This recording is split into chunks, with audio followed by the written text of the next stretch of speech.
셋째 날입니다. 빌립보의 바울. 건너와서 우리를 도우라. 가장 영예로운 도시. 그리고 이상적인 교두보라고 하는 어절들이 보이는데요. 본문에서는 빌립보가 복음 전파를 위한 이상적인 교두보라고 하는 것을 가르쳐 주고 있습니다. 과연 어떤 이야기가 있기에 빌립보를 이렇게 영예로운 도시로 기록하는지 확인해 보도록 하겠습니다. 사도행전 16장 9절입니다. 밤에 환상이 바울에게 보이니 마게도냐로 건너와서 우리를 도우라 하거늘 우리가 곧 마게도냐로 떠나기로 힘쓰니 이는 하나님이 저 사람들에게 복음을 전하라고 우리를 부르신 줄로 인정함이러라.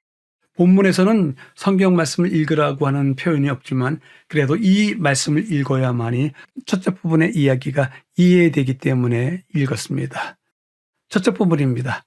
바울의 두 번째 선교 여행 중에 디모데가 합류한 직후 성령은 그들이 소아시아 반도, 아나톨리아 지역, 그 지역에서 더 이상 선교 여행을 하지 말라고 금하신 것입니다. 그리고 그 밤에 환상을 통해서 바울은 어떤 사람이 마게도냐로 건너와서 우리를 도우라라고 간청하는 것을 보았습니다. 이에 그들이 즉시 마게도냐에서 가장 가까운 항구로 향하여 드로아에서 에게해를 건너 유럽 대륙의 네아폴리로 향해 갔습니다. 단순한 본문이지만 이 본문은 역사적인 본문입니다. 그 이야기에 대해서도 보충 설명할 때 이야기를 전하겠습니다. 바울과 실라, 디모데 그리고 드로아에서 합류한 누가는 그곳 네아폴리에서 전도하지 않고 곧장 빌립보로 향했습니다. 가운데 부분에서는 빌립보라고 하는 도시가 어떠한지에 대해서 충분히 이야기하고 있는데요. 그 이야기들을 한 군데 모아보았습니다. 첫 번째는요, 성경 말씀에 마게도냐 지방에서 첫째 가는 도시라고 설명하고 있습니다. 그리고 두 번째 빌립보를 이우스 이탈리쿰, 즉 이탈리아의 친구라고 하는 라틴어로서의 별칭을 붙여주고 있는데요. 그것은 이 도시가 영예로운 도시라고 하는 하나의 상징어입니다.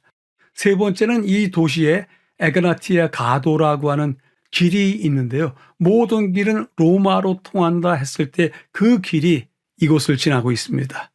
빌립보는 그만큼 중요한 거점이었다는 이야기입니다. 네 번째, 공식 언어는 라틴어였지만 헬라어도 통용되는 도시였습니다.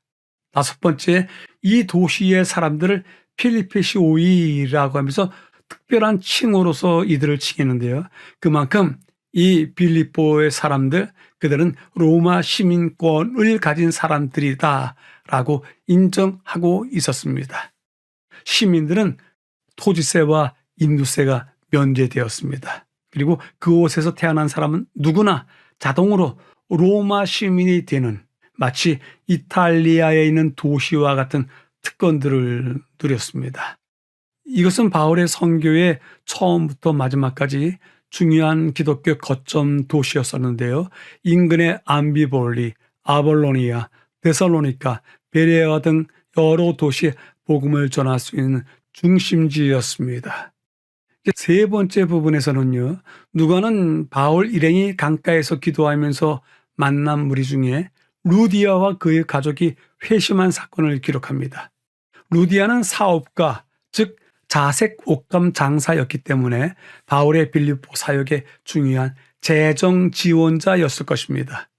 바울과 실라가 그곳의 감옥에서 지내는 동안에 또 다른 한 가족, 간수의 가족 전체가 회심한 이야기도 적고 있습니다. 따라서 빌립보는 두 가정이 구원을 받는 역사적인 장소이기도 했습니다.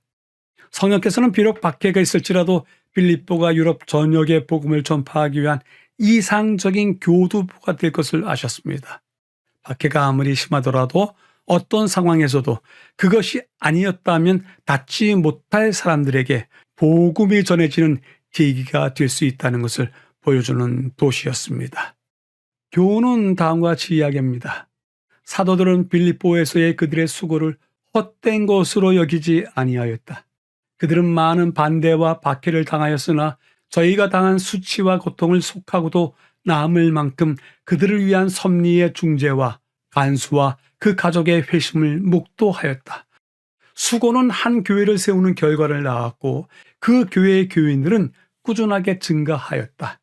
그의 열심과 헌신, 그리고 무엇보다도 그가 그리스도를 위하여 즐겨 고통을 감내한 것은 개종자들에게 깊고도 영속적인 감화를 끼쳤다. 셋째 날을 요약해 보겠습니다. 빌립보의 바울. 빌립보, 헬레니즘 세계 교두보를 만드는 곳이 되었다라고 하는 이야기가 전해지고 있는데요. 환상 속에서 마게도냐로 건너와서 우리를 도우라라고 하는 간청을 받게 된다. 그 간청을 받게 된 다음에 배를 타고서 도착한 곳이 네아폴리인데 그 네아폴리에서 전도 활동을 하기보다도 빌립보라고 하는 도시에 가서 우선은 교두보를 확보한다. 근데 그 빌립보는 이우스 이탈리쿰이라고 하는 영예로운 도시이고 큰 도시였습니다. 결국 이상적인 교두보로서 빌립보에 정착하게 되는데 그곳에서 리디아와 간수의 가족, 두 가족이 구원을 얻는 일이 있었다. 매우 성공적인 빌립보에서의 전도 활동에 대해서 기록을 하고 있습니다. 질문을 해봅니다. 세계관이 다른 사람들을 만나서 교제를 나눈 적이 있습니까?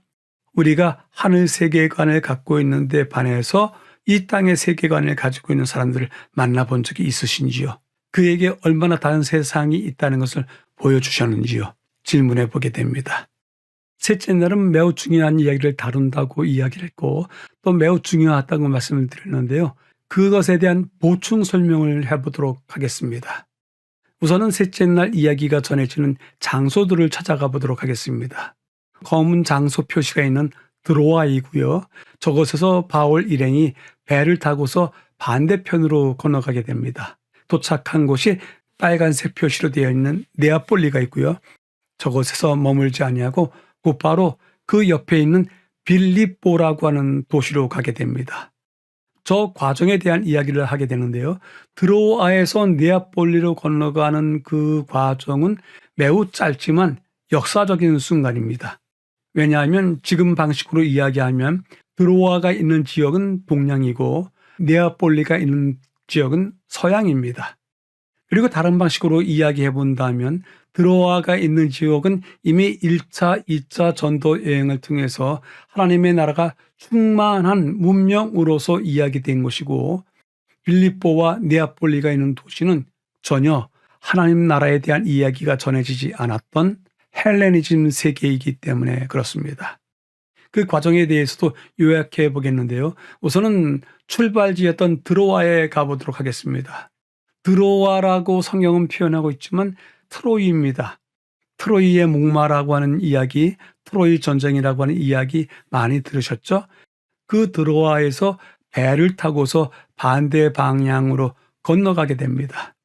근데 배를 타고 건너가는 도중에 사모드라게라고 하는 섬을 만나게 되는데요. 매우 유명한 섬입니다.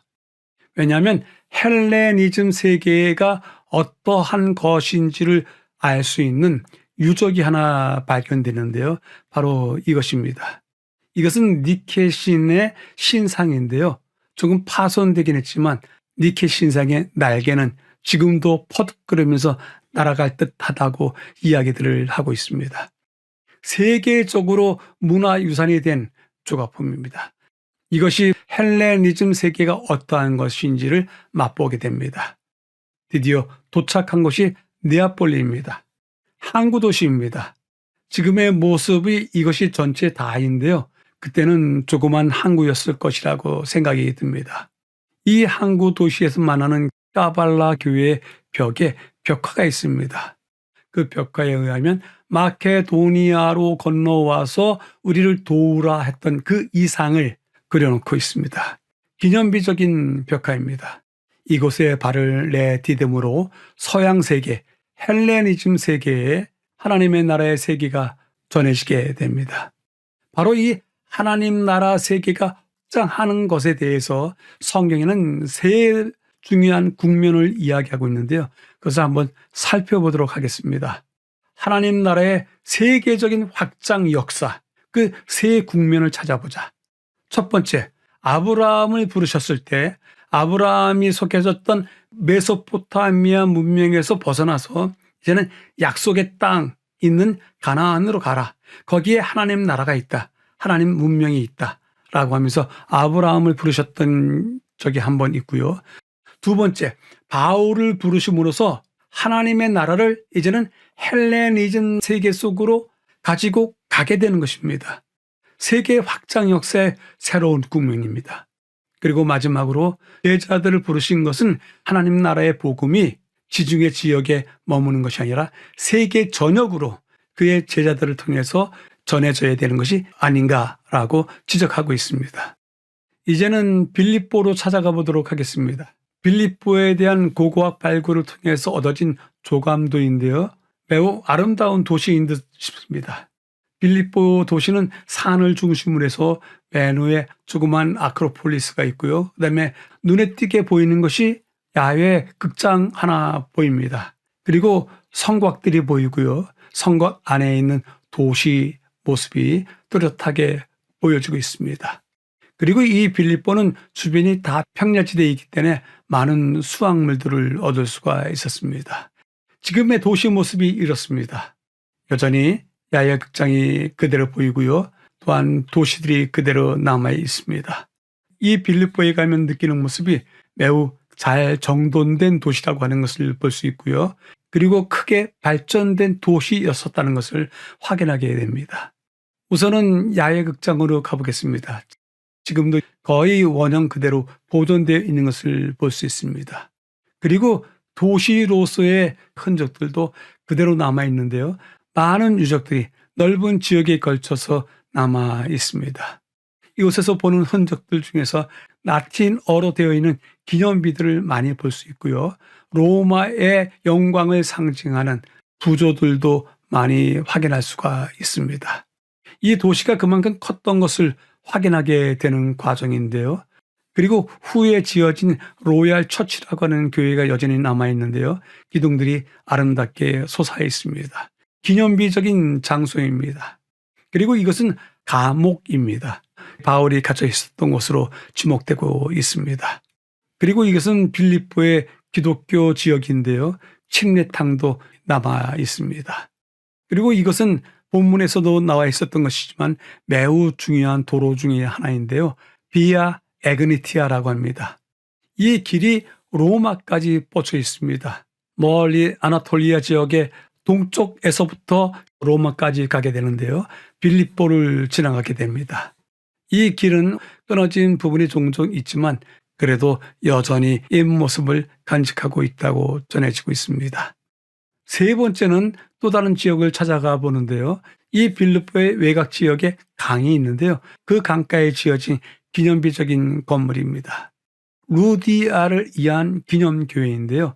이 교회의 특징은 무엇이냐면 강가가 있고 본류에서 자그마하게 지리를 하나 만들어서 침례탕을 또한 만들어 놓았습니다.